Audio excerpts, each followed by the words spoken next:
If you're looking for homeschool sanity, welcome.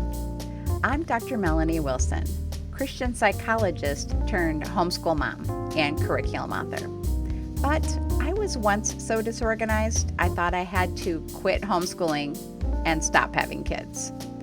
Now, by the grace of God, I have 6 homeschool graduates.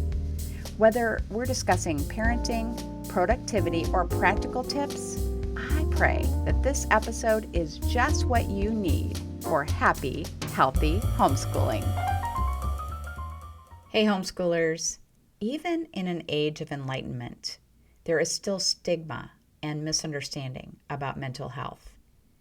As homeschoolers, we don't want to neglect to teach it to our children, especially to our teens. But before I introduce my guest, I want to thank our sponsor, Reading Eggs. How would you like to jumpstart your child's reading this year with an award-winning online program? Reading Eggs features a personalized system of interactive lessons based on scientific research, including colorful animations and exciting rewards to motivate your child to learn.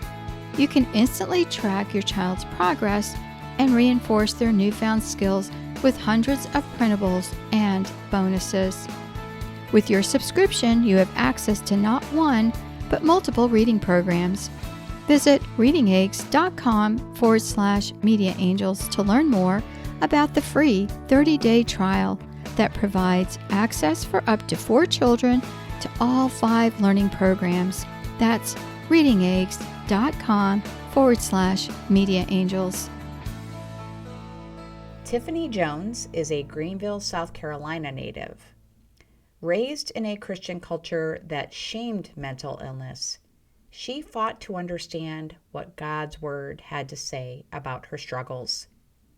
Tiffany battled depression for many years, and looking to her community for help brought more shame. Her upbringing led her to believe that she wasn't good enough to fight off attacks from the evil one, and that is why she was never free from her burden. When years of practicing their solutions was not working, she began looking for other possible answers. That led to a pivotal moment in her healing journey, naming her true enemy. God's love and tender mercy overcome all our wickedness. The death of Jesus paid our debt. While we are still fully capable of making mistakes, Jesus offers forgiveness, comfort, and peace. Tiffany hopes to encourage others by sharing these truths. I pray that encouragement is just what you find in our conversation. Tiffany, thank you so much for joining me here on the Homeschool Sanity Show. I'm going to ask you to start the way I ask all of my guests, and that is to tell us more about you and your family. And then for you, I would love to have you add your experience being homeschooled personally. Sure. So I have 3 children. When I married my husband, he came with a bonus. She was 3 years old when I married him, and I was able to adopt her a few years ago. She's 16 now, my oldest. And then I have a 10-year-old and an 8-year-old. I have homeschooled one of them, and I homeschooled her. Honestly, I never thought I would homeschool. Okay. I was homeschooled for, let's see, uh, about 4 years when I was a child, and I had a very difficult experience with it. My mother had a lot of mental health issues, and it was difficult for me because when we were homeschooled, we didn't do much. We stayed at the house a lot because our mom had trouble getting out. So those were hard years for me. Um, and I kind of associated homeschooling with that, like just being stuck at home all day and like maybe going out in the backyard, but not really going out to do a whole lot. So I had always thought, oh, I'll never homeschool my children. Well, Mm-hmm. when my oldest was about to go into 2nd grade, the school she was at said they didn't think she was um, behaviorally ready to move on. And academically, she was doing great. She was doing very well. She was an early starter, so she was a year earlier than everyone else, and they thought it'd be best to hold her back. Well, I was very concerned if she's having behavioral problems and she's getting straight A's and everything, well, she'll Mhm. probably be worse behaved. So we looked at a couple other options. I was like, you know what? I'm just gonna homeschool her. And so I quit my job, went home to homeschool her. We had a great couple years. I really enjoyed the flexibility, and I was not at all like my mother. I was, let's go do all the things. We did all kinds of field trips all the time. I was in a good co op, and we really enjoyed our homeschool journey. We did pause it. I had two other children, and for a time, I had a toddler, a newborn, and my oldest had ADHD. So it was a little difficult to keep Mhm. her in while tending to the littler ones. So I sent her back to school for a couple years. And then when they were a little more settled, brought her back and homeschooled her until high school. And I strongly believe that every parent should choose their child's journey for schooling and maybe even different for each kid. What's for one of my kids does not work for other kids. Mhm. Um, Mhm. so I really believe parents should take, you know, each kid, take a look at what works best for them. Mhm. And that translates into homeschooling looks different, you know, like they might have one kid that does videos and one kid that they just read most of their material. So I am a big advocate for whatever that choice may be, whether they go to public school or private school, homeschooling. One of my kids has done all of them. And it's just whatever she needed at that time. Mhm. Well, I agree with you. I've had other guests say the same, that that was their experience in and out of homeschooling. I had a child who went to a public high school for his last 2 years of education. So, and it worked. It worked for that particular child of ours. Yeah. So, you referenced a challenging childhood, Hmm. um, and I imagine that your mother's challenges led you to have an interest in mental health, but was there something else that really spurred your interest in that subject? Sure. My mother had, she was diagnosed with bipolar, Mhm. and she was not received well in some church cultures that we were a part of. Um, a lot of the people that we were surrounded by looked down upon people with mental illness as, um, it's just a sin problem, or even so far as a lot of people I knew growing up thought bipolar was like being possessed. Um, and so my mom kept a lot of things quiet. She didn't want to share with people. And then as I grew older, I really struggled with my own mental illness and was afraid to tell anyone about it. I was very ashamed that I had these feelings. Um, and honestly, I didn't really understand where they came from because I would see other people that had very abusive families or very traumatic things happen to them and think, well, nothing I've experienced was that bad. Um, and so it was, I really wrestled with why do I feel this way? Nothing huge has happened to me. And so part of my journey was kind of exploring that, like why do I have these feelings? Um, and where should I go for help with this? Because I felt a little shunned and ashamed going to this Christian culture that I was in, and I knew nothing else. Um, so I had met someone that well, I didn't really work with her. She was a customer of mine. But I met her through work, and she shared with me about a therapist that she went to, and I asked her for some information about that. I started to see a therapist, and that really started my health journey. but I think there was just so many layers to it that I was really unaware of. And um, I did therapy for about a year, and then I kind of had this moment where I thought I was doing great, and um, later found out not so much. Okay. And then you found yourself in another, um, I guess, church-based situation that you felt was part of your healing journey. Can you tell us more about that? Absolutely. So a few years after my husband and I were married, we had two little ones, and my father passed away.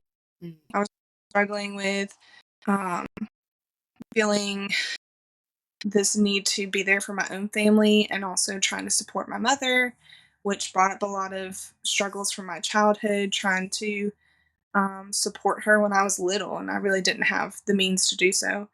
Um, so I got to kind of a breaking point. I shared with my husband that I was really overwhelmed, and he encouraged me to, one, I sought professional help again, and also encouraged me to get more involved in our church community. They did a Bible study called The Armor of God by Priscilla Schreier that was really impacted me. Um, Primarily to understand who my real enemy is. Mm. I think for so long I was fighting myself. I thought I wasn't good enough, and I was constantly tearing myself down, trying to make myself better when I was really battling lies from the enemy. And being able to identify that, being able to speak truth over those lies really just was very pivotal in my healing journey. Mm. Well, that is a great testimony, and I think many people listening are going to identify with what you just said, especially, that idea that we're the enemy Mm, instead of having a spiritual enemy. mhm. And it's, as you know very well, it's one of the best lies that he uses in Yes. our lives, and how he can keep us um, just in bondage. So Yeah. that is wonderful that you were able to find that. And I'm impressed that you felt comfortable enough going to the church when you had not great experiences around mental health in the past. So I give you a lot of credit for doing that, and it sounds like your husband was really encouraging you in that Mhm. regard. So that's wonderful. Yes. Well, I am interested how you went from there. So you were really experiencing some healing, learning the truth about your own life and what you had been going through. But then you started working with teens. Can you tell us how that came about? Yeah. So let's see, about maybe 2 years after that Bible study, my daughter was getting ready to go into student ministry, and they had a lot of changes going on, different people moving, and I was asked if I could help with her small group. And at the time, I was homeschooling her again. I wasn't thrilled about the idea because I felt like it's nice for a homeschool kid to have another mentor in their life. I was like, I'm with this kid 24/7. And but you know what? This might be a good chance to kind of get to know some of her other friends better, and maybe I can kind of encourage some of the other moms to get more involved. So I went for it, and I started interacting with the kids that were older too, and just getting to know everyone. And I told the youth pastor at the time, I was like, "Hey, I did this Bible study a couple years ago, and it just changed my life. We should do it for the kids. I think there's a teen version." And he looked at me and he said, "Okay, when are you teaching it?" Yeah. And I was like, Right. "Oh." Um, and honestly, I felt so unqualified, and I Mm. had so many excuses for him. And he looked at me and he said, "Tiffany, you have grown up in church. You've gone to services. You've gone to chapel services. You went to Christian school. Like, how much more qualified do you need to be? Are you planning to go to seminary to teach Sunday school? um, and it really struck me that, I've actually taught people that we are called to mentor people younger than us. Whether you are 12 and you're mentoring your 6-year-old kid in your neighborhood, or you're 50 and you're mentoring younger people in your church, like, that's what we're called to do, is to mentor younger people. Mhm. And I was like, oh, I'm not qualified to do that. Right. So that really kind of jump started me into teaching a lot more. I started teaching more of the high school classes too, and just getting more involved. And I was very open with them about my mental health journey, because I hoped to kind of inspire them that there is hope for something better. Mhm. Um, that what they're feeling might be feelings, and feelings don't necessarily mean that we're bad people or that we have to make certain decisions. They're telling something, and that sometimes that's something that we need to work through and not just ignore, like I tried to for a long time. Mhm. So Yeah, it was and really advanced being able to teach them. I bet. And I think you can normalize those feelings and experiences for Mhm. young people then.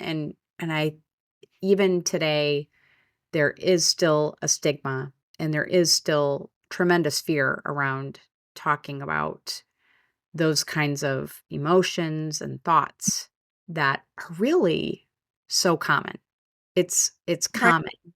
Yeah. It's so common. And we have examples right from scripture of people who battled depression Mhm. and other forms of mental illness. Right.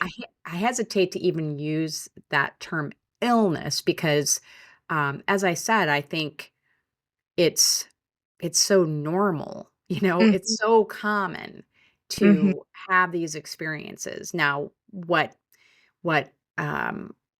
is a variation that we have to consider, of course, is how severe it is, right? Because some people will have symptoms for a day, a week, a month, and some people are battling it chronically. So, um, but I do think it's so important to have a conversation about it. And I am really glad that you were called to teach these young people about mental health. Well, then you went on to write a book called The Cursed Brain. Do you pronounce it cursed or cursed?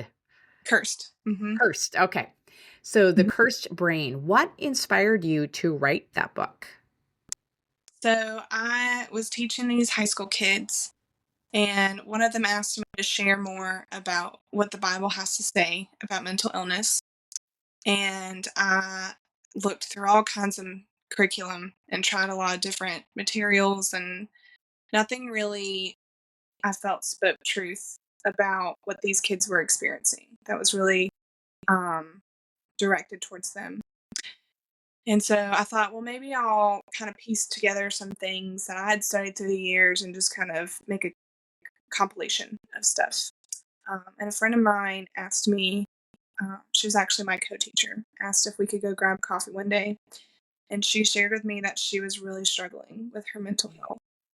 And I shared with her a lot of what I'd just been learning over the past couple of years. And she looked at me and she said, "You need to tell this to our young people." And I was like, okay. I kind of thought about just writing my own curriculum, but I just feel like I don't really know how to do it. Um, and she was like, "Well, just start." I said, Uh-huh. "Okay." So I went to the youth pastor and I said, "This is what's been going on. Are you comfortable with me kind of writing a curriculum and teaching it?"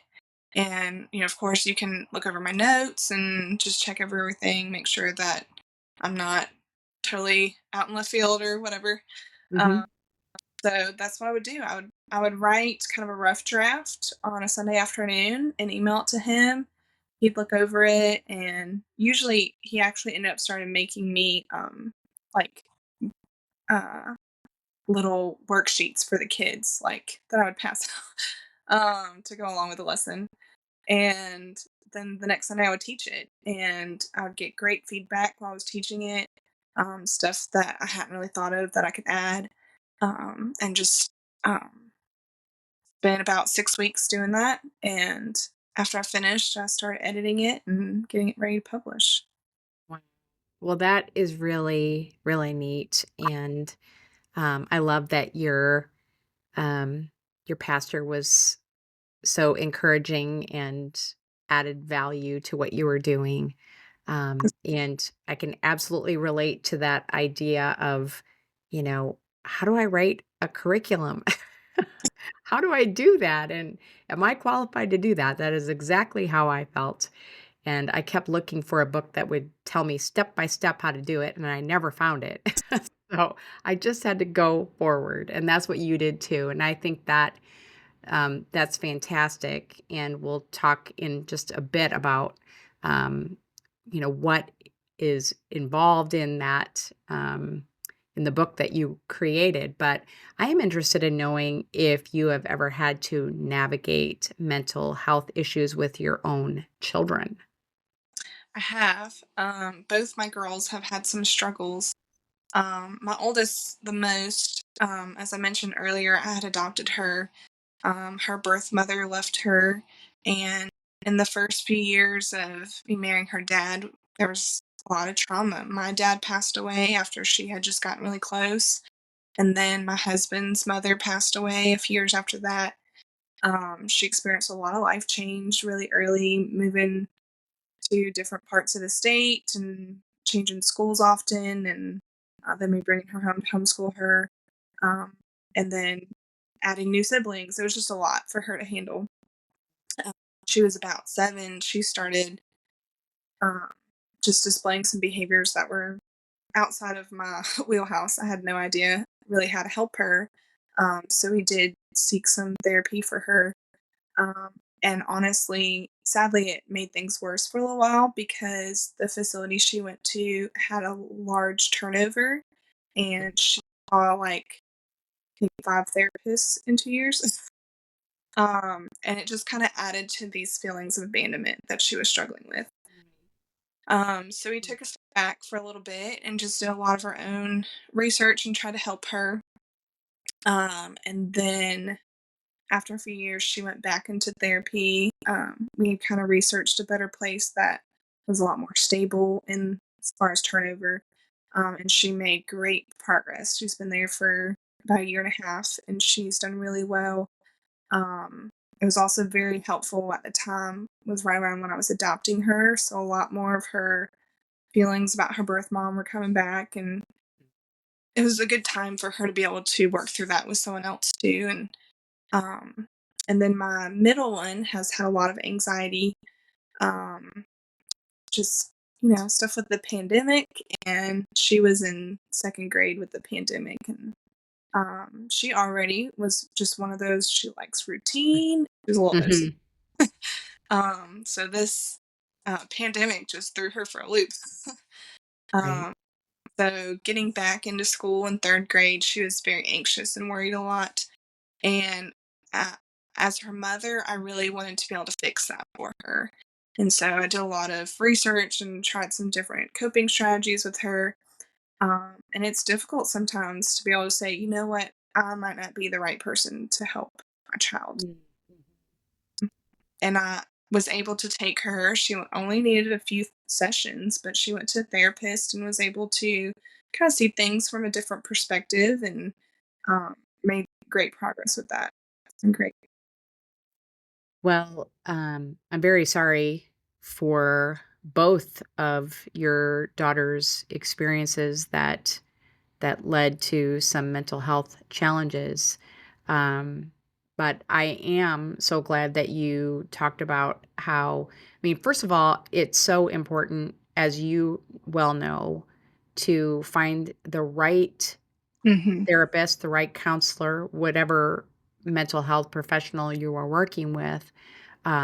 It's such an intimate relationship, and you can't expect to just, make an appointment and have it be a perfect fit right from the get-go. I think that's one thing I want to remind people. In your case, it was more about, like an overall staffing um, problem, but that is an issue too. And we can't just go, oh, see, it doesn't work, because it can work. It absolutely can. And the other thing that I love that you are drawing our attention to is that therapy does not have to be a lifelong endeavor, right? It's not, it's not psychoanalysis. I went to Vienna, where Freud was huge, uh, Mm-hmm.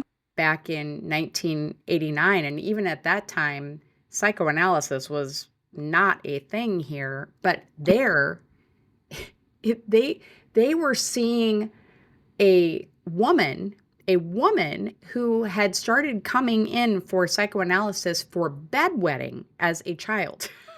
So it Oh. was crazy. It was just crazy. We couldn't believe it, but it is very possible, especially when you're dealing with anxiety, I think, or just more of an adjustment Mm-hmm. difficulty, that your child or you could see a therapist for a few sessions.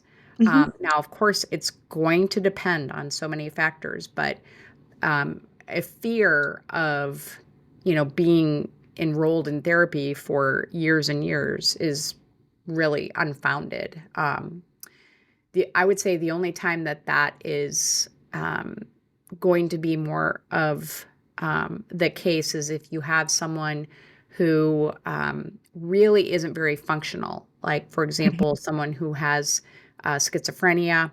They have found that having a supportive counselor to meet with regularly can Mm-hmm. help that person stay functional. Sure. And so then, yeah, that can make sense. Um, Mhm. but anyway, so I'm just so glad that you brought that up. And as we are doing exactly what I'm going to to you about, I would love your thoughts on why mental health is an important topic for us homeschooling families. Yes. So as I mentioned, I really struggled through my homeschooling journey. And I believe support systems have gotten so much better. It's so much easier to find a co-op these days, especially with social media. It's easy to find. I've noticed, like I've said, I've had a kid that's done all the options for her schooling.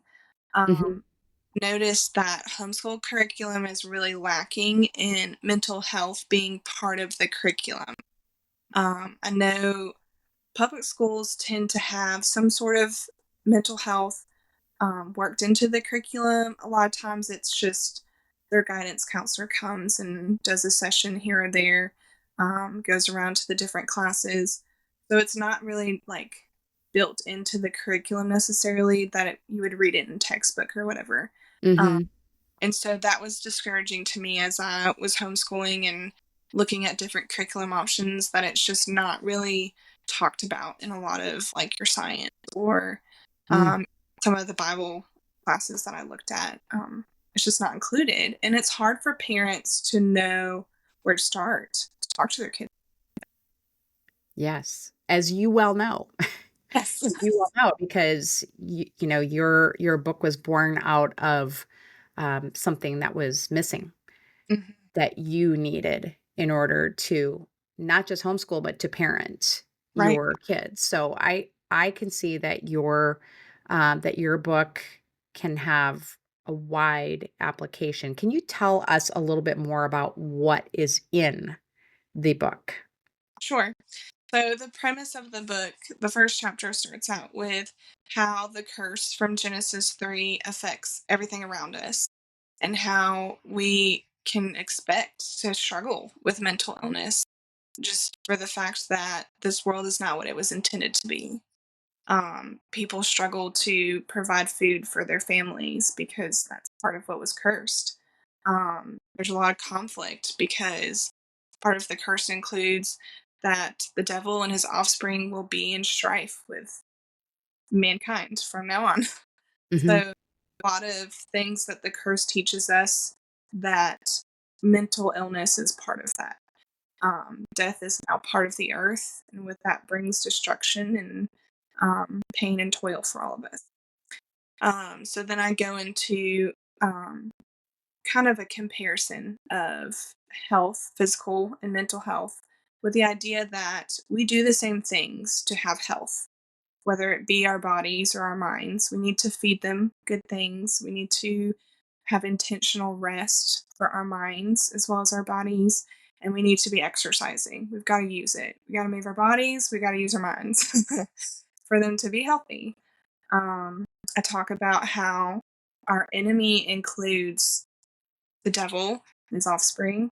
It also includes our environment is an enemy to us. Our sin is also an enemy. It can be whether other people sin or our own sin. And it's important for us to be able to understand where or which things are affecting us at that time so we are more prepared. Mhm. Similar to how someone who's a diabetic is more prepared to take care of their body when they know, oh, this food makes my blood sugar go crazy. You know, Mhm. it's important for us to be aware of what things are affecting us so that we're more prepared to mitigate that. Um, Take a look at the life of Jesus and how he found joy and brought unity to people, where he found peace, and how we can imitate that to kind of ground us and kind of stabilize some of our feelings. Um, and then I just kind of have some verses at the end to encourage people if they're feeling defeated or anxious or depressed, just some scripture they can turn to. Wonderful. Now, is your book directed to adults? So I wrote it specifically for teens, and it's not necessarily like only things they struggle with or Okay. at a lesser level. It's just more condensed, and I didn't add a lot of scientific stuff like I would have liked to. My daughter, I love her. She hates science, and I thought I picked up this book and it had a lot of neuroplasticity there. She would not read it at all, and she's probably not unlike other teens in that. Mhm. That's interesting. But Yeah. very to the point and more concise, not a lot Mhm. of big, drawn out things. Um, so when I say it's for teens, it's more just that it's less bogged down information.